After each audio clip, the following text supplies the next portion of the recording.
The following podcast contains some strong language and adult themes. Viewer and listener discretion is advised.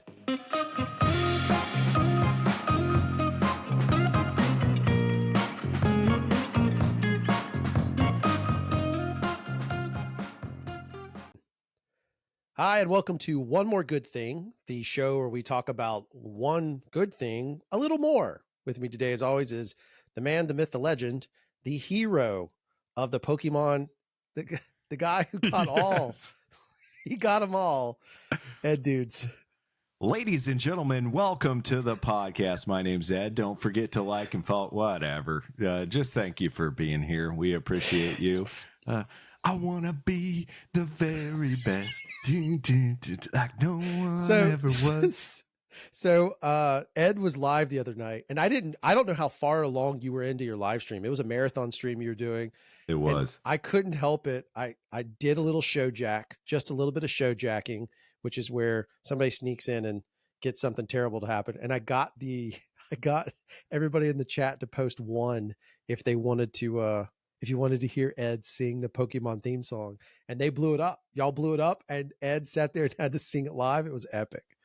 Yeah, so that live was not supposed to be long, and I ended up going for 5.5 or 6 hours, and then I couldn't fall asleep until 3 or 4 the next morning, and then so yesterday was rough, but it was fun. Always, you never know what's going to happen for sure.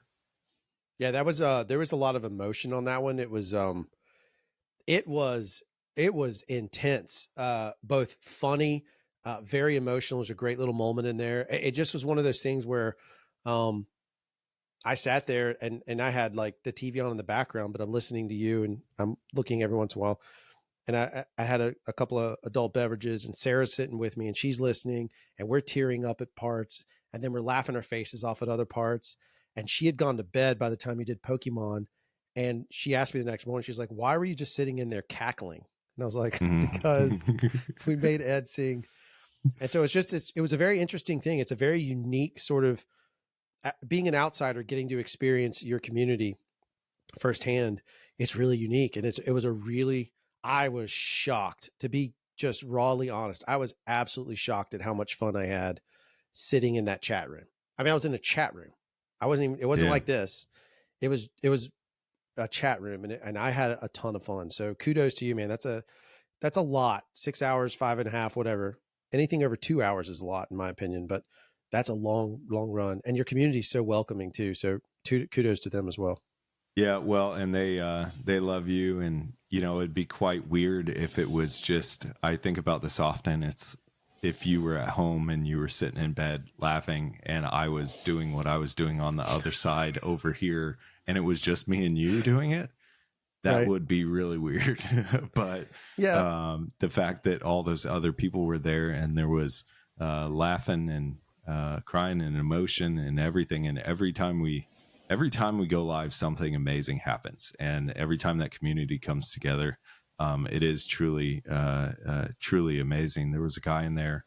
I don't know if you were in there, but his name was, I believe his name was Jay, and had served 3 tours, and came in there and thanked me for the video where we tied the tie, because he didn't know how before that. And it was a very emotional moment. And then, the next day, I told you I've got him up on YouTube now, not a plug, well, kind of, but I finally did some of my Thai tutorial slowed down versions, and posted them on my YouTube channel, because I've needed to do that. And yeah, it's amazing. It's amazing what a little thing that I was lucky enough to be taught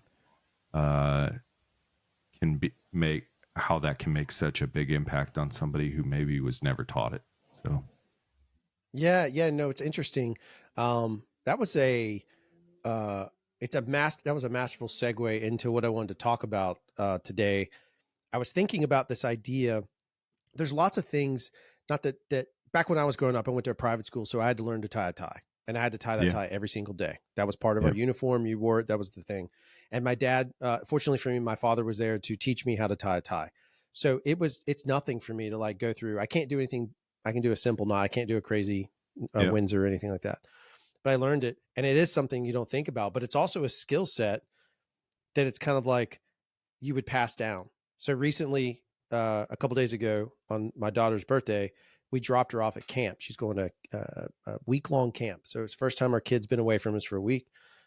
And I was dropping her off and driving home. I was reflecting on it. I was thinking about this. Like, I grew up and identify as a male, and that's who I am. And so I have this this background of what my dad passed along to me, and some of the stuff from my mom as well. But thinking more like I was thinking, what should I have said to her? What could I tell her? And all the stuff that went through my head was like, listen, don't throw worms on people. It was all boy stuff and very like stupid Hmm. dude things. But then I started thinking, I was like, but there is a lot of value in this. And I thought about the tie video. I was like, man, what about just tying a tie? And so it brought up my question I just wanted to throw out there for part of our conversation was, what do you think are some of the things, and I'm going to focus on gentlemen because that's what you and I grew up as, and that's what we understand.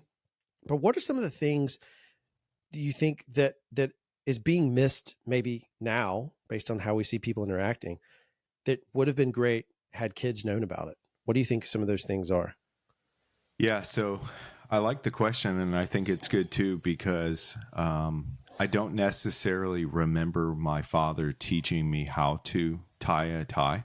I know it happened, and I know about the time that it happened, and I was more concerned because I got a job at a suit store, and my dad's always worn suits and looked professional and travels that way, and uh, I was more concerned that I was going to be wearing my dad's old clothes that he didn't, because I didn't have the money to buy my own from the suit store yet, and his pants had pleats in them, which is kind of out of style and has been for years.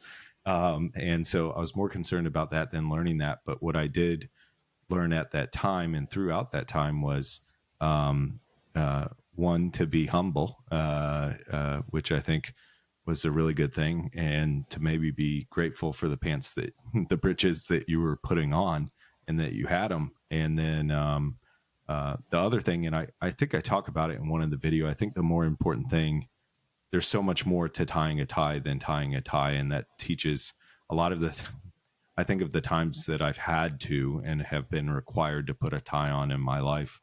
Maybe going to prom. That's a fun thing for some people. It was for me.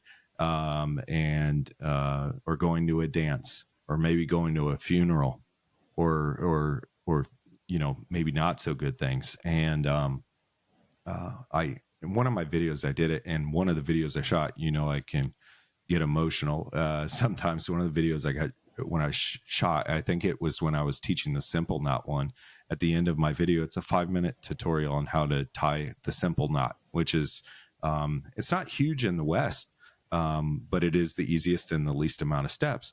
But what I said at the end of the video was, if you like this video, follow and all that stuff. But what I also said is what I think people fail to sometimes teach in these tie tutorial videos that I saw, was how to act when you're wearing one, and what you should act like when you are wearing one, and act professional, act with dignity, treat others with respect. You look sharp, Hmm. so maybe act sharp, and that kind of thing. And I think in the video you could tell that I'm nervous to say it because I know, well, I just came here for an F and tie video. I don't want to hear I don't want to hear you teach me.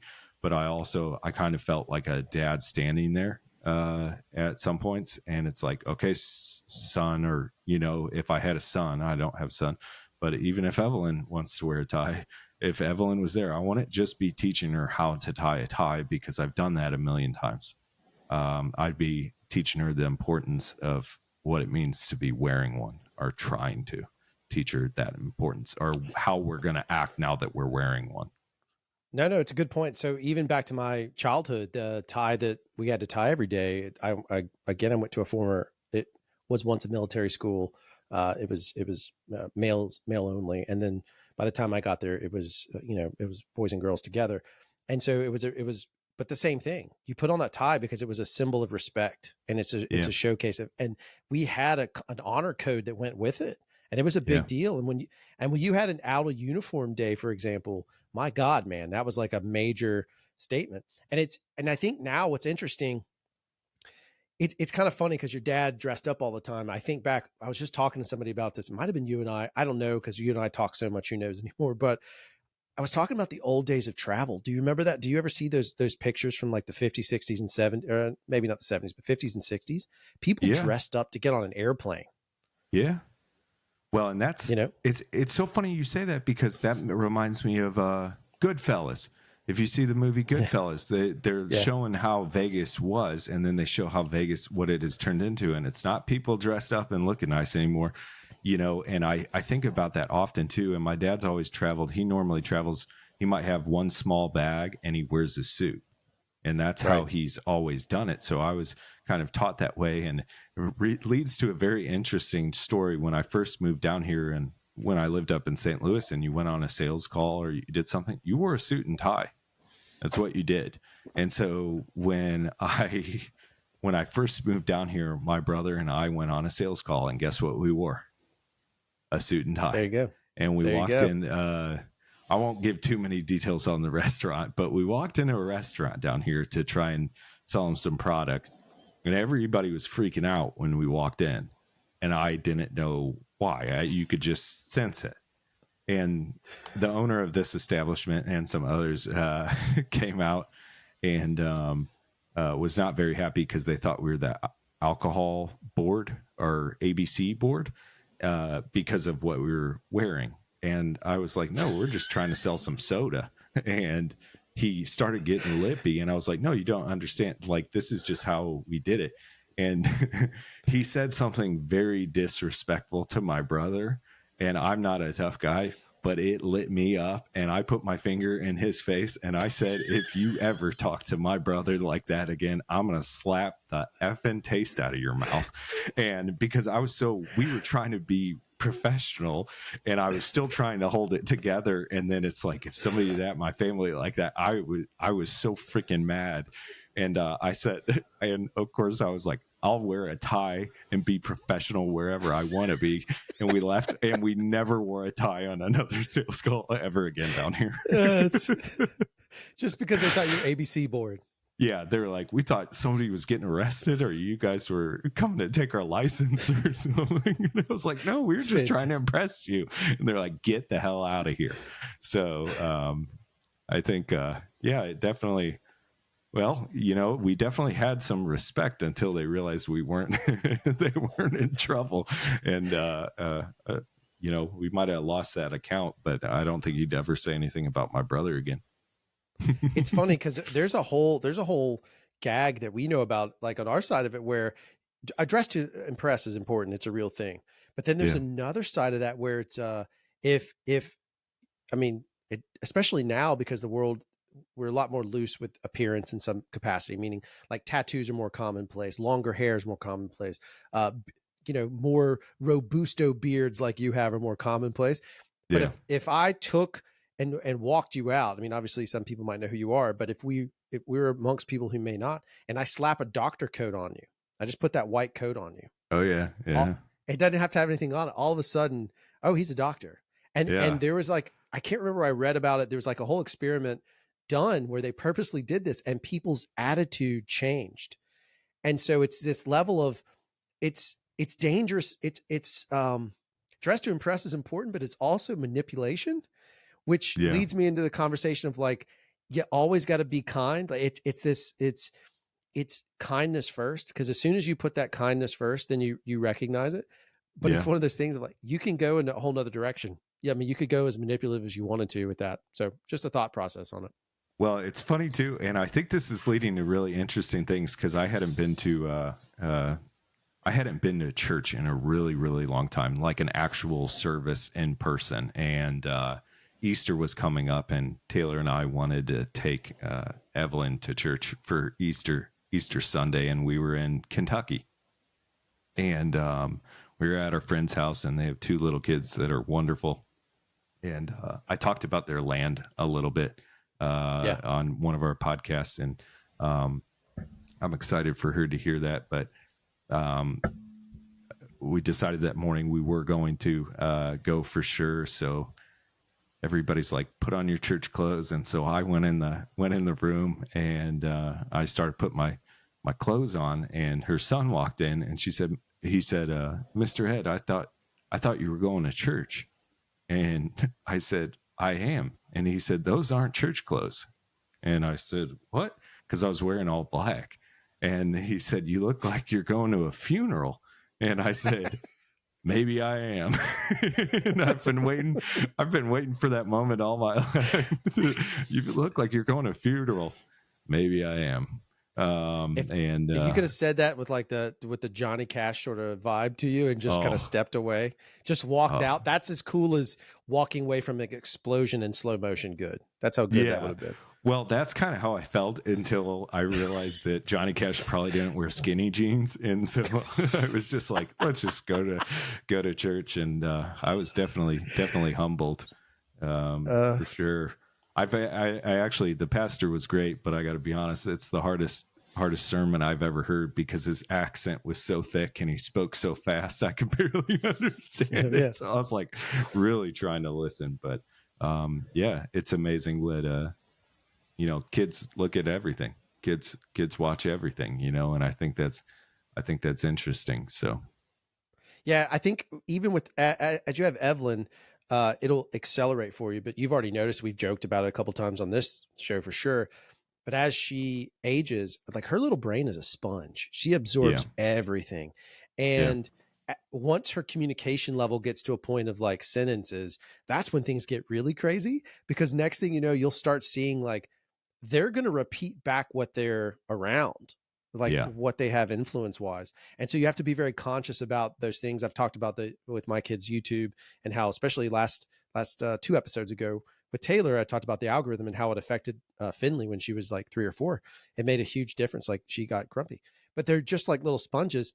I think the same way is like that's the joy of having caregivers in your life that are mentors of some capacity, and sometimes they're temporary mentors, sometimes they're, if you're lucky enough, or some people have the blessing to have both parents, or maybe just have one parent, or maybe you have multiple mentors. My point is like, if you get mentors in your life and you find them, and sometimes you got to seek them out, those are the individuals that are going to grant you knowledge yeah, that your your brain needs to soak up in order to get to that point.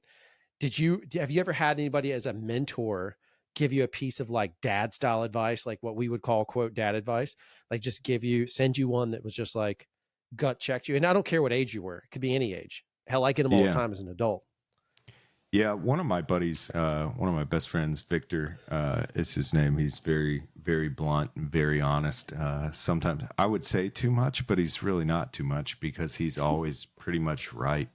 And I can go because he works so hard. He's one of, if not the hardest working people I've ever met in my entire life. Um, but I might go, he lives 10 houses away from me, and I might see him once a month because he's so busy and I'm so busy and everything. But the second he notices something that he thinks something, he's like, you dumbass, you need to get your shit together. And then I know he's right. Like he'll call it out. He'll find the thing that I know in my soul I should be doing better, and he'll see it within this amount of time. And then he's like, "You're a dumbass. Get your shit together." And then he'll leave. And then I'll be like, "What are you talking about?" He's like, "You know what I'm talking about," because he knows, and it helps me. Actually, it's not always fun. And sometimes I just want to punch him in the face for saying it. It's like, can't you just enjoy yourself without judging me? He's like, I'm trying to make you better, stupid. Does And he have an that's the accent? Is he from Brooklyn?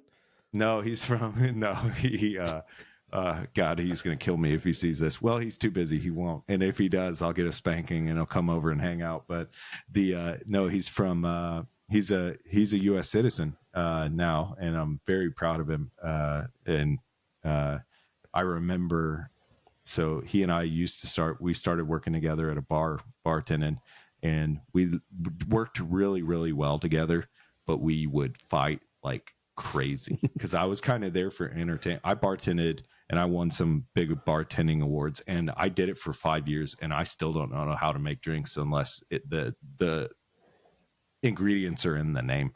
But Victor's like a connoisseur and very into it. I'm like, your job is to work, my job is to entertain. That's it. And we'd end up in screaming matches because of it, because he actually was so talented, but I pulled in the same amount as money. And because we were like that kind of Abbott and Costello kind of, there was the straight guy and the funny guy. And Right. but no, he was from born in Romania, born in Moldova, Romania, and he's lived all over the place. And dude, bro, seriously, dude, bro, what are you doing? Like, if you give me something to say, kind of talks like this. He's very serious. And when he makes fun of me, if he tries to do me, he's like, hello, my name is Ed. I would like a Michelob Ultra, please. It's funny, but we call him dude, bro. Dude, bro. That's pretty solid. That's solid. So. That's a good piece of advice. I met a guy years ago when I first started in the movie business. I was a PA. That's the bottom of the food chain, production assistant. Yeah. It's the lowest of the low. You get verbally abused, physically abused. It's rough. And I just started working on movies. That's what I wanted to do my whole life. And I got lucky enough to work my way in. And I started working for a guy named Tommy Burke. And he had rules. They were called, I mean, there's a real thing called Burke's Law, but he had Burke's Laws too. And one of them was his rule of ABCs. And I'd never seen, I think it comes from Glenn Ross. I'm not sure, but I think it stands for always be closing is always what his was. Closing. Yep. That's not what his was. His was, the ABC was always be complete. And it has never left me. And it's one of those ones that when I do something, it's always be complete, be completely sure that, and so what it meant was be complete in finishing the job, right? And do it right the first time. I get all that. Cut once, measure twice. That's my father-in-law's piece down to me. Yep. But being complete means that you're completely sure that what you're doing isn't just right for you, but it's right for the people akin to you, the people near you. It's right for the people that are that you're going to affect by this outcome. It's literally thinking through that this action you're about to take is completely okay with the world. And that never left me. And like that was, I was 18 years old and that changed the entire, I mean, it set me on a course for a different being. Yeah. How hard that seems like a really hard decision. How do you make that type of decision? Like, how do you, and I'm just asking, like, it's making my face hot thinking about it because I'm thinking about all the times maybe I haven't done that too. And I'm thinking, like you asked the question, what's something I'm sitting here realizing that I'm really good. The past few years I've been answering people's questions, really. And I'm not the greatest at asking them. So I was sitting here while you were talking, also thinking it's like, I need to be better about asking Drew questions because you asked me a lot of questions and we're in this together. And I think that's somewhere where I could improve too. I'm not trying to, oh, for sure. I'm trying, and that wasn't you like knocking me or anything. I was just like thinking it's like, I think sometimes you ask me a lot of questions and I of course, and then there's great conversation, but I need to be better about asking you questions. And I think having real conversations like this is what it's about. And you didn't even say that. I'm saying it because you made me think about it. But let me give you an ABC. Okay. Always be curious. Oh, okay. I do like that. So there's your reminder. Just burn that in your brain. Always be curious what the other side of it is. So when you want to know something, the thing I love most about this is something that you have that when I say envy, it's not like dirty monster green envy. You have a community of a bunch of people that oh man, sorry. That young lady. And anyway, you have this beautiful community. You have this beautiful community that you have so many stories. There are so many stories from people. I learned a long time ago, another piece that I learned is like, one little sentence from somebody can change the life of somebody else. We've talked about it. You've told me that too. We have that dialogue, but you have a community of so many people that their stories, just so be curious about them. I mean, it's a risk. Well, I'm not saying like go live all the time on TikTok, but like it's okay to be curious about some of that stuff. You know what I mean? well, and I mean this in the, I think I told you, you know, and I'm sure you're going to start seeing them here pretty soon if you haven't got a few of them already. But I see the level of love and care and acceptance of you and the community already. And Sure. I do know that I'm very protective of the community. Not that they need my protection, but I'm a part of it, so I want to protect it, and I'm blessed to be a part of it. And I feel like they're protective of me more so than I am of myself a lot of the times. And I think that's because they really do care, and I love seeing you're new to them, you know, and they love you and they appreciate you, and you've already helped some of them. And what you're going to do, I think I told you this when we started our other project and some of the other stuff in the works, that this is going to save people's lives, what we're doing. And it's not because, but you and I both know that remaining humble in that and understanding that, I don't think, again, it kind of circles back to what we talked about earlier in the show, was if you and I were doing the same thing in our houses, just you and I, maybe that would be a little bit more weird. But also now I'm thinking it's like, well, I mean, it's not what is weirder. And I think a cooler way to do it is when all those people are watching and learning to love you. And uh, that's where I'm excited to. I mean this in the nicest way, but I'm excited to break you completely at some point in a way where we get to a. You know, we talk about soft wide underbelly. We talk about it's like, I can't wait till I'm like, okay, I've got it all set up. I've set up all the cameras. I've watched close enough to where I know how to set up the lighting and do the technical stuff where it's like, hey, Drew, you want to come over? And then you walk in and everything's in black and white and you just sit down. And I'm like, what's your story, bro? Yeah, no, I get it. I just stop. And then you get through that, because I think feeling those emotions and getting to those emotions are good. And I think that's I think it's Excuse me. uh, um, good for guy. I don't know. I just feel like guys talking about their feelings and stuff is a good thing. And that's something that I think wasn't maybe taught as much as it should have been. I've always enjoyed much more talking about my feelings than I have like whatever's going on in sports or something. I'm not knocking sports, go sports. But that's one of the things we say in the community, because they know I don't really know. I love sports cards because those are cool, and that's Yeah, like but you don't know who any of the guys are on the cards you're collecting. You're like, I don't know who any of these people are. I can tell you every big player probably based off their card value, but I couldn't tell you if I've ever seen them do anything in real life ever. Like, because I used to watch hockey. I mean, I go watch hockey and stuff, but I don't do hockey cards anymore. The market value is not the greatest on.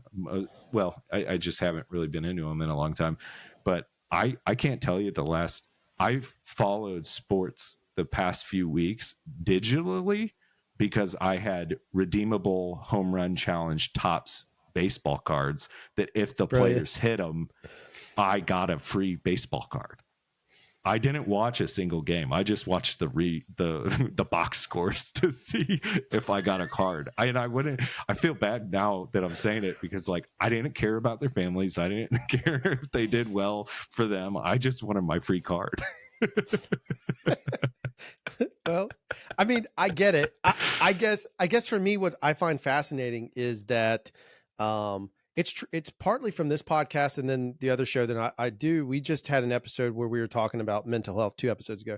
We were talking about mental health, and it's a bunch of guys. Mostly, there's a couple of women that ride with us now, but it's mostly guys. And man, we get together. I've told you about it. We get together, and it's that very primitive sitting around the campfire.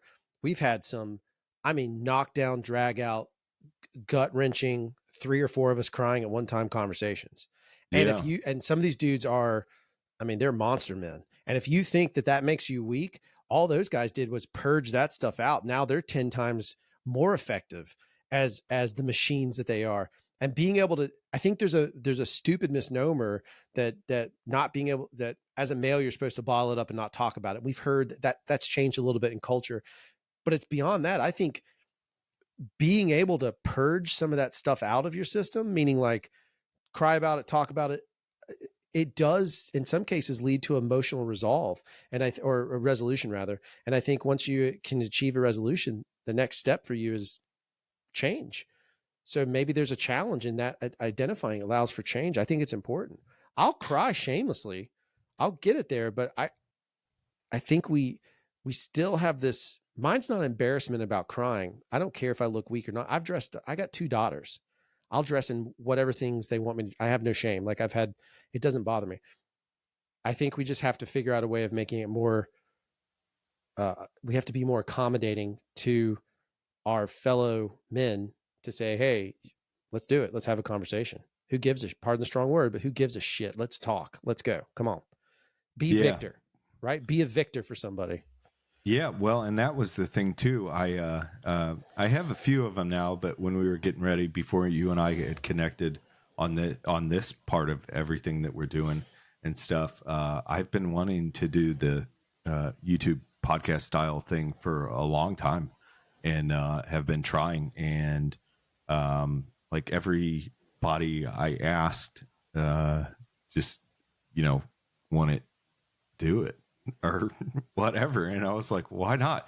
And maybe that's because I asked some people that I'm maybe not their favorite person in the world too, because I think that's important, that it's honest and that it's real, and that I think for a lot of people actually, and not just obviously, and I know you're not saying that, but for people in general, it's like if you know that you're going to sit down and the person that you're sitting across from is going to get to you in an emotional way, that might be scary to some people. And Sure. I understand that. And that's scary. That's scary. I imagine, Evelyn's not there yet, of course, but I imagine it's not fun for the parent when they know the children's done something very wrong and their kid hasn't told them yet, and then the parent is asking them to tell them and they know they're not being honest. Like, I can imagine for the kid how that feels, because I've been there a lot, but I can imagine certainly in a way how gut wrenching that is for a parent to be sitting there in that same place too. Well, We it's a were, twofold effect. It's a twofold effect to your point, because yeah, you're disappointed in the kid, which hurts, and then there's a yeah, gut punch back to you because you start questioning, did I fail them? correct. That's what I was Oh thinking. man, You're it like, gosh, sucks. did I set him up? Well, and Taylor and I, we talked, her parents are in town, and we talked we've been growing and we're trying to figure out where discipline lies, because we both agreed that that's a very important part. But, you know, I handle discipline with Evelyn, which is, she's a firecracker, but we have our way of handling it. And normally if I just, mama gets, we talk about this, mama gets like 2 no's. And if the third one comes in, then you get daddy's little higher, not higher pitch, but higher volume no. And then it usually stops at that point. And if it doesn't, then it's, I guess, something else. But the it's funny, no one likes that when it's happening in the house. Right. Evelyn doesn't like that. Taylor doesn't like it. I don't like it because I feel like I'm the bad guy, and it Right. just doesn't feel good. And then I also feel good about it because it's what needs to be done. But then it's sometimes, maybe I raise my voice a little bit too much, and then Taylor's like, you didn't need to raise it that much. Not that she said that, but I could feel it. And I'm like, gosh, why am I the asshole? I'm trying to, sometimes I want somebody else to be too. And I think that, so I've seen some of the videos. I'm sure some of the people watching have seen them too, where it was a bunch of men on TikTok where it's like, who do you call when something's wrong or something? And it was a bunch of guys, like mostly what I saw was just younger guys talking. They're like, wait, you call somebody? Yeah, yeah, yeah. And then like everybody did it. And I was like, oh gosh. I think, I don't know, because I don't have a teenager. I don't have or maybe a kid that can totally understand all of this yet, but I'm curious how much kids are talking about their feelings now. Um, you know, to to or how much their parents actually want to listen to them, or how much their parents maybe want to know the actual answer, and maybe but it that's but it seems that. like a delicate balance because part Yeah, of me, I had a I've had several friends from Australia and then several Kiwi friends. They're not the same. I'm making that very clear. I'm not mixing those. They get very particular about that.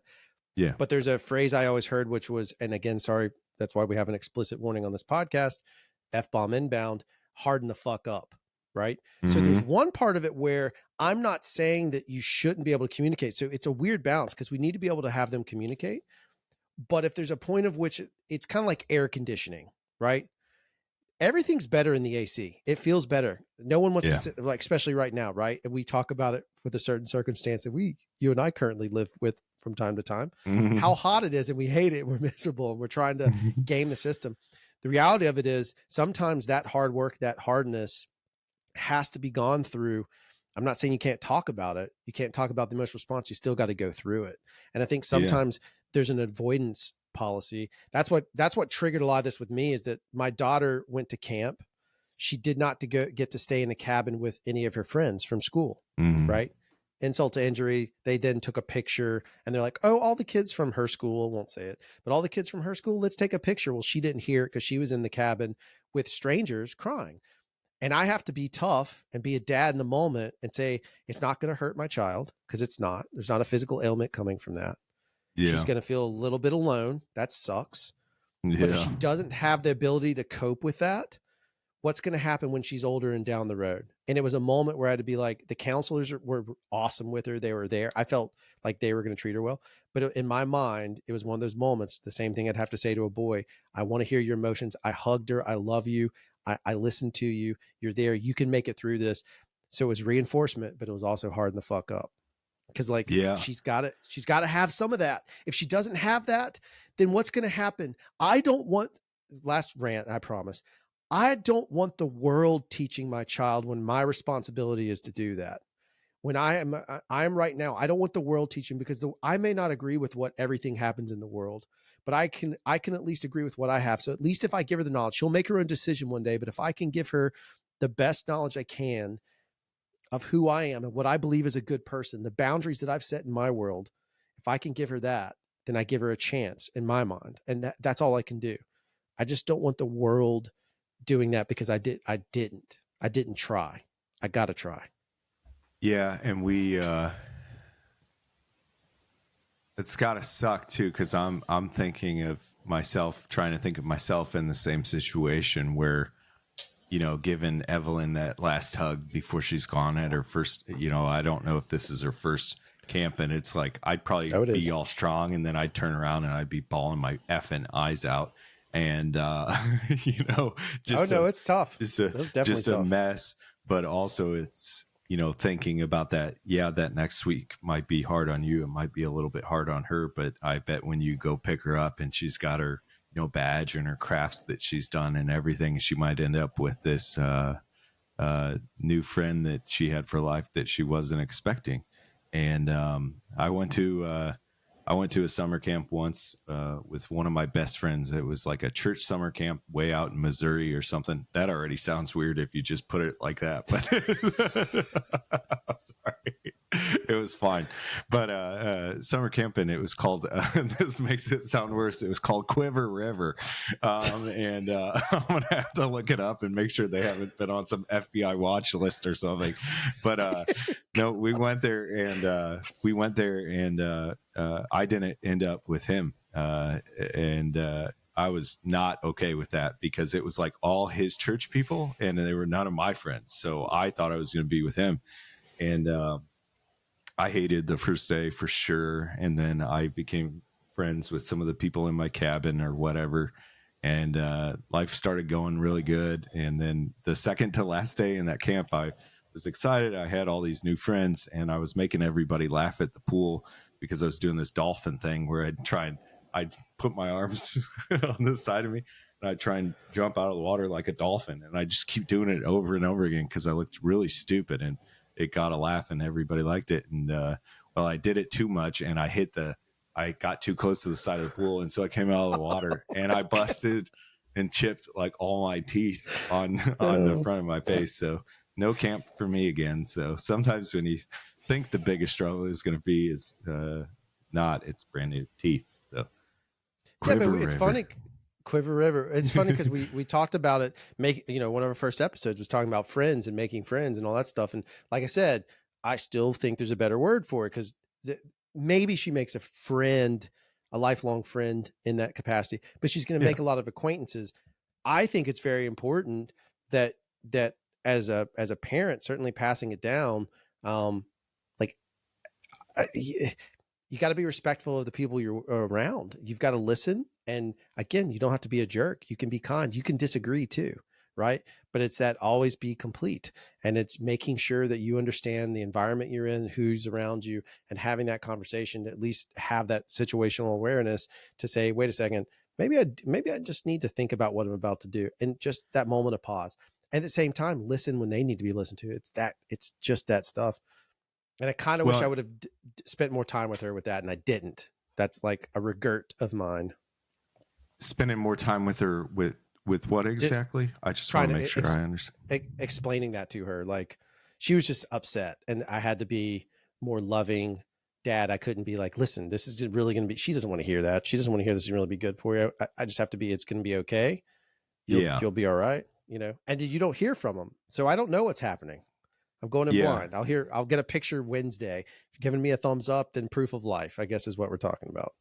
I bet right now, it's funny because this just took me back. I bet whatever she is doing right now, if you and I and any adult that's watching this right now would probably be happier in our lives if we were doing whatever that was and could be doing it, whether it's Oh yeah. swimming or doing a craft or whatever, learning a story or playing music. I don't know what it is, but I am jealous and in a good way.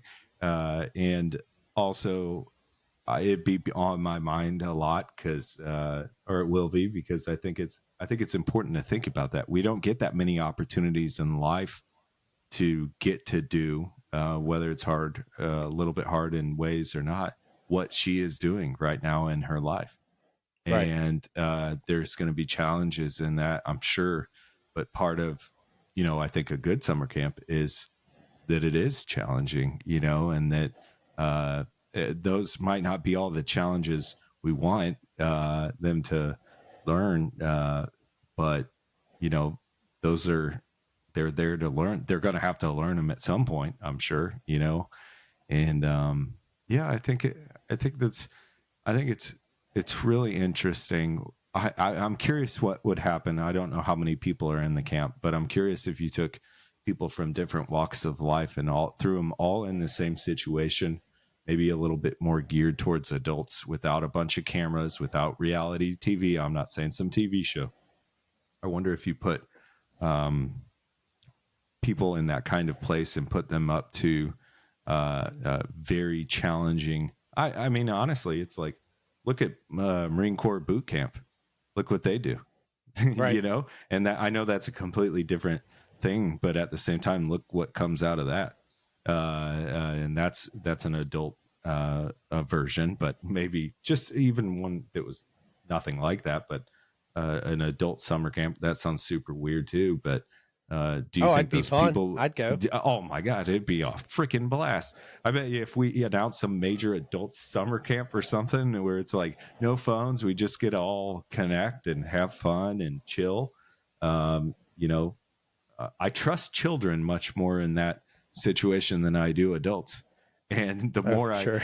the more I see Evelyn and the way that your daughters interact with her and the way kids interact with kids, the more that I understand that this started falling off for some reason. Sorry about that. Hey. We could get a really interesting sponsor for this. I don't know if anybody's out there. If somebody could figure out how to keep this up here, if don't tag them, guys. Sorry, but I trust kids much more in this situation. I think many situations than I do adults. Actually, if you just posed a simple question to them, it's like, "What's the right thing to do?" They'll look around and they'll make decisions based off their experiences and what experiences are we teaching those children. And that's a careful. That's a that's a weird. It's a weird thing.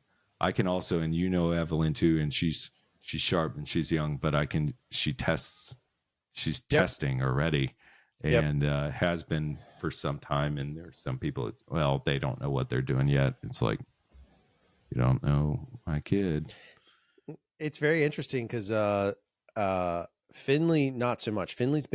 She's my oldest. She's much more compliant.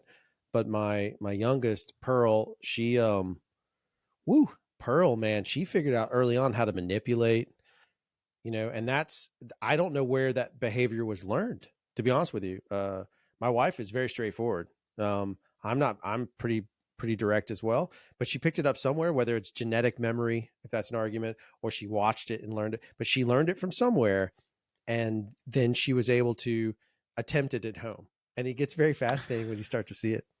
So I'm really curious, and I'm not saying you guys specifically, but I'm curious too because I can, Pearl also kept track. I don't know if I've shared this before, but I remember when we were shooting the first episode for the pilot for the show for It's a Wonderful Day, she kept track. I didn't realize she was always in the room, so Pearl kept a running track of the swear words that I said when in and out, and she was like very quiet when she was sometimes in the room, and then I'm like, I haven't said any bad words yet. She's like, two.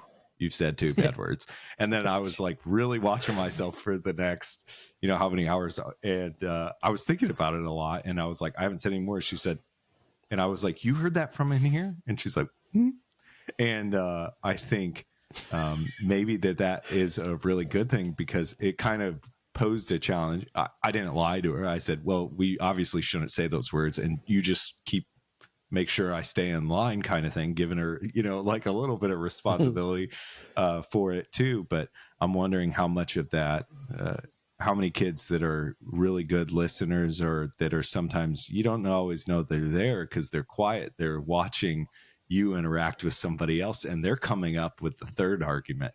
Yep. They're coming up with the bigger point. They're like, okay, I'm taking all your emotions that I'm seeing and all of yours, and I'm making my own mind up of how I think it should be, which is interesting too. And media, television, anything that they see. I mean, what are they learning from that? Even if you don't think it's, adults, it's like I'll have the TV on sometimes just because I like the sound. Mm-hmm. What a privilege, we have that. What a privilege that is. And maybe not always taking into account, well, Evelyn might be watching, people in a commercial punching each other in the face, and I don't even know it. The worst is where, for me, I watch a lot of YouTube. Like I have different people I follow, or I watch news or whatever it is, and I'll walk Yeah. out of the room, right?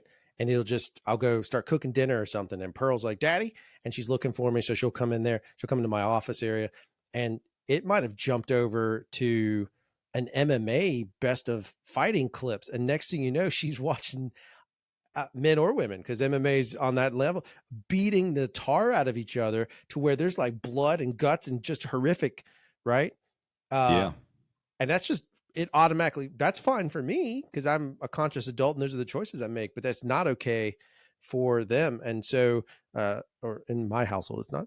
And so, it's one of those things like you just never know like what's going to come down the pipeline. You have to just you're gonna you. I think the only other piece of advice now that I can't impart it to a kid, but I can say it to other adult dads is when they're around, you got to put your head on a swivel. You got to have a swivel. Yeah. And it's not just for them. It's for all the other crap that's in the world too. Cause you've got to be conscious of all those elements. You got to be conscious of all those boys, all those girls, everybody involved in their life, their friends or non-friends or enemies. You got to know about all that. You got to be ready for it. Cause at some point, I mean, they're going to come back to you and they're going to look for that. And it may not be And now, it could be 10 years from now, but you got to be ready. And I think I said this. I don't think it was in here. It might have been during the TikTok live the other night. But I said this. I was watching something, and I was watching parents talk about what they wish they had done differently. That might not necessarily be viewed as a good thing in other people's eyes when they initially said it. And it was like a really interesting how it kind of all came together. But one of the biggest things was that stuck with me, because I'm really protective, and we fought so hard for Evelyn to be here too. And you know, a lot of people know that journey, but the some of the parents, a common thing with some of the parents was, I wish I would have let them screw up a little bit more.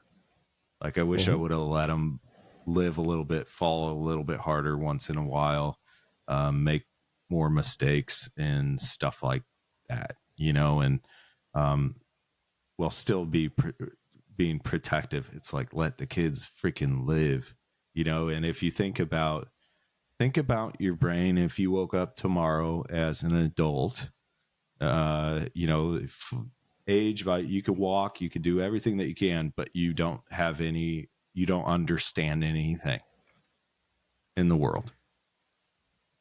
And then you spend the next 2 years getting to the point where Evelyn's at now, and you're still happy. Right. Like, and you still want to learn. It's like, doesn't the kid deserve, and this might be a whole nother, maybe this is the next podcast, maybe this is a whole episode, because and it all kind of ties to the MMA thing you were thinking about last night, because I was sitting there and I was lying in bed and I was thinking, should Elon Musk and Mark Zuckerberg be punching each other's lights out? Is that what they should be doing? And I went through this whole thing in my head, and it's like, well, if there's a charitable aspect, if there's like all this stuff, that's a good thing. And I go through this whole thing, and I'm trying to analyze it, which I'm sure a bunch of people are. Is that a good example for children and everything? And I also think it's like, okay, you might have your problems with Elon, cool. You might have your problems with Mark, cool. I can think of, and maybe not Elon so much, but just get ready, I'm sure, in probably in ways you don't know. But find me somebody that Mark Zuckerberg hasn't helped in some way in their life by connecting them to someone else or something, you know? Sure. And I'm not defending Mark, or maybe I am. Where it comes back to for me, and Elon is exploring, and there's all these other things, and he's making the environment better. Electric car, he's doing impossible things, and making impossible things possible. And so after all of my analyzation and thinking and reading and all this stuff, it's like, if I had the brain power and the wherewithal and all this, would I be thinking about punching another tech nerd's face in? Like, you know? And then honestly, I was like, let the boys, let them have fun. If they want to go, if these two guys, they've done enough for humanity, they can take a break and go punch each other in the ring for whatever. And if you don't like it, don't watch it, and go tell everybody you don't like it on the platforms they built for you. Like, that's fantastic. You know, it's really interesting. It's interesting thought, you know. It's always, well, they've done a lot, so many people in their lives, and I feel like, kind of pulling off of Mark and us, it's like, how many people in your life that you've lost in a way have taken the one thing that you did wrong to them and not accounted for the million things you did right.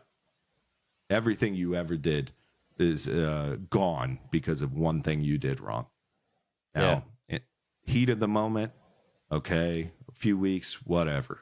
To throw a whole relationship away because of this or that, and I know how you are. I'm sure you've tried, and but I know for me personally, it's like, well, what the hell? I was going to lose anyways, because I was bound to make a mistake. If you spend enough time around me, or I think really any human, if you spend enough time around any human, they're going to piss you off at some point. Right. They should. Yeah, I think so. And I think good ones aren't even trying to. They just piss you off. It's like, man, I love you. I don't want to spend the night at your house for 3 nights, though. Right. I mean, Taylor and I talk about that because we kind of imposed, we've always talked about, it's like, okay, we got to get to the point where we impose, some of our friends did it, like the 3-night rule.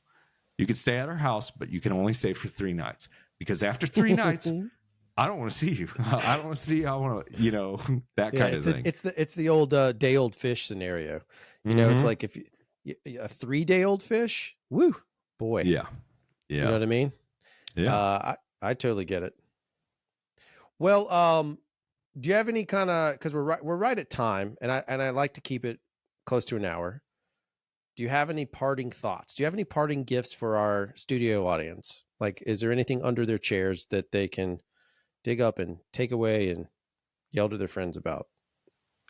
Yeah, I'm not sure this is the best thing to say, considering we want you to like, follow, subscribe, and watch this video and watch the next one and watch all the videos. Just make sure you watch the videos. Go ahead and give us a follow. AG1, let's go, baby. Let's watch the video.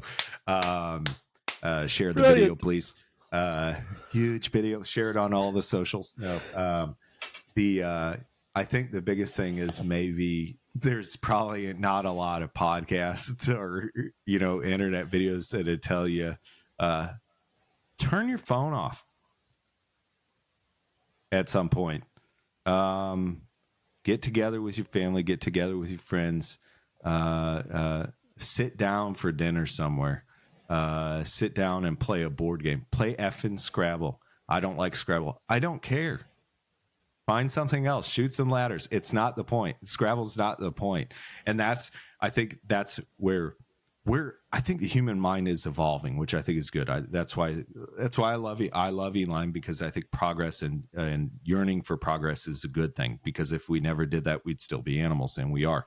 In fact, I feel like we kind of go like this, but like a dolphin. Yeah, oh my God. Quiver River comes in for the kill at the end. I love it. Did you do that on purpose? Oh my God, sir. Let's go. But no, I think sit down and, I don't know, think about your feelings, or try not to think so fast sometimes, because I think, and that's what I was talking about, the evolution is, everything gets fed to us so quick now that our minds are becoming quicker. And I want you to know that most likely you're always going to be around, or there's someone that's going to be at the party that's quicker than you. So you're never going to win that game. And you always have something to learn from somebody else. So maybe what I would say is somebody who's close to you. It could be your partner, your husband, your wife, boyfriend, girlfriend, your kid. If you have a kid that, if I went up to Evelyn right now, who's a little over a 1.5-year-old, and I asked her to teach me something, she might not know exactly what that means, but she'd do something for sure. And maybe ask somebody around you to teach you something, or ask them something that someone taught them that helped them when they were growing up, and maybe that can help you grow up now. That's solid. I mean, I think that's a fantastically great thing. So with that being said, go out there and ask somebody to teach you something. Yes, but before you do, like, follow, subscribe, click all the buttons. I don't know what I'm doing. I actually thought I could reverse engineer it. You know what?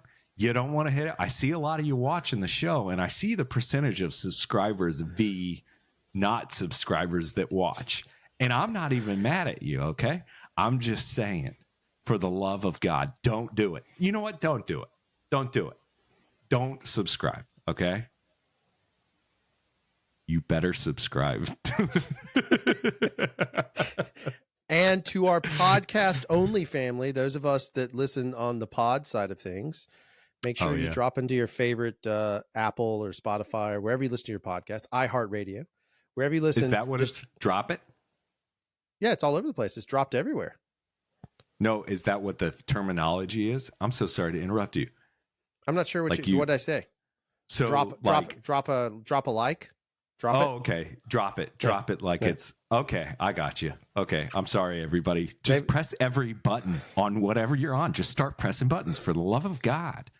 And then turn your phone off and go outside. And then go outside, play in the mud. Perfect. That's how I'm ending the show. Thank you. Good night.